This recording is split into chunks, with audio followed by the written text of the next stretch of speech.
Il coronavirus in Sardegna ha sfondato la soglia dei 500 positivi, sono 36 casi di Covid-19 registrati oggi nell'isola, il totale dei positivi dall'inizio dell'epidemia sale a 530, numero che comprende le 13 persone guarite e le 21 decedute, 2 in più di ieri, e quanto emerge dal bollettino della Protezione Civile Nazionale. Nell'isola in totale sono stati effettuati 3.801 tamponi. Dalle 496 persone attualmente positive, 19 sono in terapia intensiva, 93 ricoverate con sintomi e 384 in isolamento domiciliare. Le strutture ospedaliere e quelle assistenziali stanno pagando il prezzo più alto dall'espandersi dell'epidemia, come risulta dall'elevato numero di casi registrati a Biti e San Luri.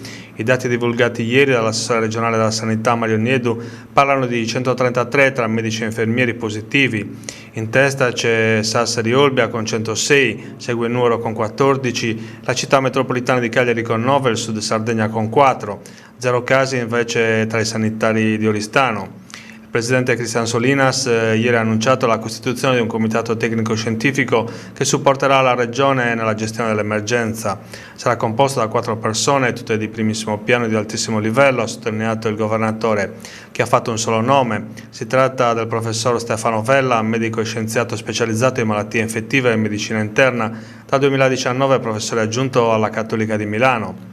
Commissariata anche l'azienda ospedaliera universitaria di Sassari con la nomina di Giovanni Soro. Nell'ospedale San Francesco di Nuoro invece è stato attivato il laboratorio di analisi Covid per l'esame dei tamponi che si aggiunge a quelli già operativi a Cagliari e Sassari. A darne notizia Pierluigi Saiu, consigliere regionale della Lega e presidente della Commissione Autonomia. Da oggi abbiamo un'arma in più per combattere la diffusione del coronavirus in Sardegna, sottolinea nella nota. A San Francesco in 4 ore sarà possibile avere l'esito degli esami. Per limitare la diffusione del virus è essenziale agire rapidamente.